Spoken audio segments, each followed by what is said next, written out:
Hi guys, welcome back to Manifest with Armine. My name's Armine and I'm a law of attraction consultant. So this video is for you if you have wondered what it means to be coachable. This video is not to promote my services, although I am a coach consultant.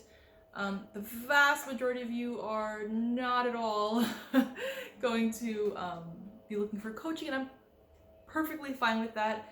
And this is really just to kind of give you an idea of what it means to be coachable, because you may have heard other people say if you want a life coach, if you want to hire a life coach, you need to be coachable. Or if you've been on other life coaches' websites and they say, well, you've got to be coachable if you want to work with me. And this is what it means to be coachable. It means that you are open to taking in what you are learning and being kind of walked through, and to immediately apply it, trusting that it will get you to exactly where you want to be. That's my interpretation of it, and it's really the essence of it. Now, not everybody's coachable, and doesn't mean anything about your value or your how smart you are or at all, because honestly a lot of people who are very intelligent are just not coachable, and it's not an overall thing. It's not about are you coachable at all as a human being. No, it just means at this particular time in your life, in this topic, are you coachable? Because honestly, a lot of the times when we're trying to make a personal transformation, it's just maybe not the time to be coached. And some coaches will take you on just to have you as a client, just so they can, have another client on their list, so they can get paid, because they've convinced themselves that they're still helping you. And although it is useful overall, that you'll get something out of it, but it's not really maybe your optimal time to be coached. Because let me explain. Oh, I don't like when people say let me explain, but anyway, I just said it. Anyway, so to clarify, if you're watching a lot of YouTube videos on law of attraction, sorry, this is specific. I'm a law of attraction coach, so I'm gonna go ahead and focus on that. If you are watching a lot of videos or reading a lot of material, listening to a lot of audios on the law of attraction, how to apply it, Neville Goddard and his teachings, Abraham Hicks' teachings, Florence Scovel Shinn, Joseph Murphy, Bashar, all these things that you are binge watching in order to master, so that you can make that personal transformation. This has nothing to do with whether or not you can afford coaching. This has to do with, are you watching these things, and not even are you understanding, because you can totally intellectually understand something, but when it comes down to it, are you willing to do the work? And the work isn't gonna feel bad, because it should be fun. I mean, as you're being coached, you should be really enjoying the process. It's an emotional process oftentimes, but as it should be, but overall it's really a fun experience to be coached. If it's not fun, then it's probably not going to get you to where you want to be, if you want to get to a good feeling, joyful place, right? Because like Abraham says, if the journey is not fun, the destination is not going to be fun. So are you willing to take what you're being told, not told to do, but are you taking what you're learning and understanding about yourself and about the nature of reality, and are you applying it? Are you choosing love and progress and expansion, or are you choosing fear and you're still going to be afraid because you're not trusting? If you're not trusting in the process, then you're not coachable. If you're trusting the process, if you're ready in the sense that your pride is aside, that you're not going to be judged in the process, then there's a good chance you're coachable. But when you think about that, don't just think logically about it. Think, oh, am I ready for change? A lot of people will say they're ready for change, but look back at your conversations. Are you careful with your words? Are you Do you pay attention? Are you mindful of the words that come out of your mouth? Because if you're not mindful about the words that come out of your mouth, then you're definitely not mindful about the thoughts you're really harboring, that you're allowing yourself to think. Because the thoughts that you're thinking are creating your reality, and that's just how it is. So you need to be willing to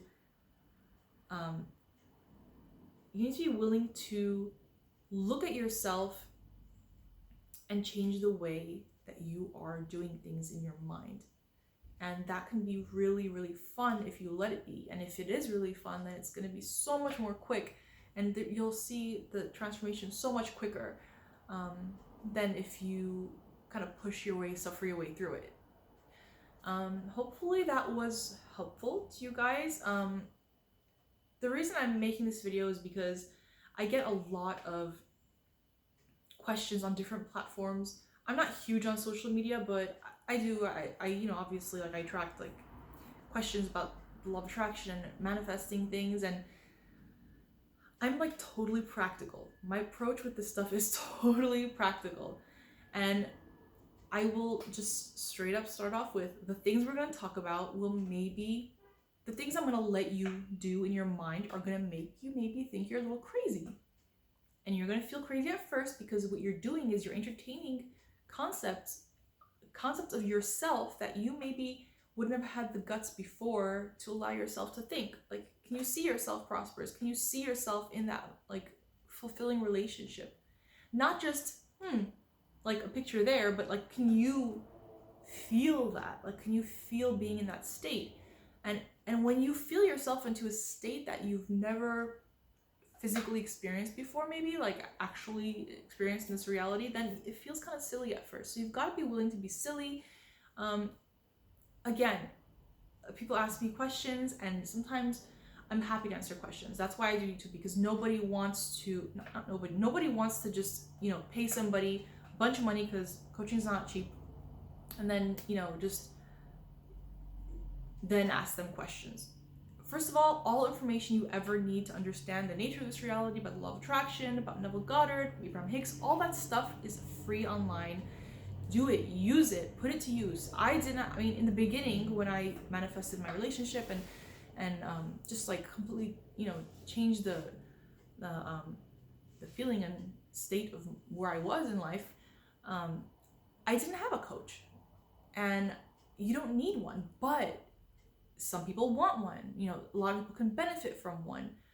Is it most people who should hire a coach? No, but if you know what you want and you want to work with a coach, then definitely find one who you would enjoy working with, and who is right for you. But so when people ask me a lot of questions, I enjoy building a relationship with people over time, like on YouTube and on Instagram. But when it comes down to it, I don't want to be your friend. I definitely would love to, meet up, and I love doing that and having that type of friendship. But I don't want to be your friend in the sense of someone who just will tell you what you want to hear, because that's just not who I am for you. It's not who I am for most people in the world. I'm that person who's going to kind of say what is going to help you. And sometimes that's not what you want to hear, and nobody wants to hear that from a friend. Friend wants to soothe you, and I will soothe you too, if need be, but I will also tell you exactly what you can do in this moment to turn something around that you want to turn around. And the thing is that when I bring that much of myself to a person or to a platform, I kind of expect that most people would meet me halfway and really take that information for the value that it has, and to immediately apply it. And it's gonna seem simple. The things that I say to do, or that I say Neville would have said, or Abraham, like, they're simple things. So a lot of times it's camouflaged as this simple thing that wouldn't work even if you tried it. So you might not try it and then come back to me and say, yeah, it didn't work. But trying to do something or thinking about doing something is not the same as doing something. And that's something that I've learned, that I keep learning. This is something we keep learning. There is no such thing as, you know, right or wrong. It's just all experiences, and thinking about something or thinking about a concept, contemplating it is not the same thing as putting that practice, you know, putting it to the test. Like Neville says, test it, go out and test it. Don't take my word for it, you know. But some people will just ask questions and questions and questions. These are not my clients. These are just, you know, people who want to ask about the same thing over and over again. But do it. It's simple. It's so much easier than you think. Probably, if it hasn't worked for you so far, it's majority of the time it's because you're trying too hard and you're feeling like, since this thing means so much to you, that you have to put a lot of effort towards it, and it should feel effortless. You can go into a state like you're entering another room. That's how it should feel. And if you can let it be simple, and if you can really do that, then you're coachable. I'll hope this helped you guys. I will see you next time. If you like this video, please click like. Bye.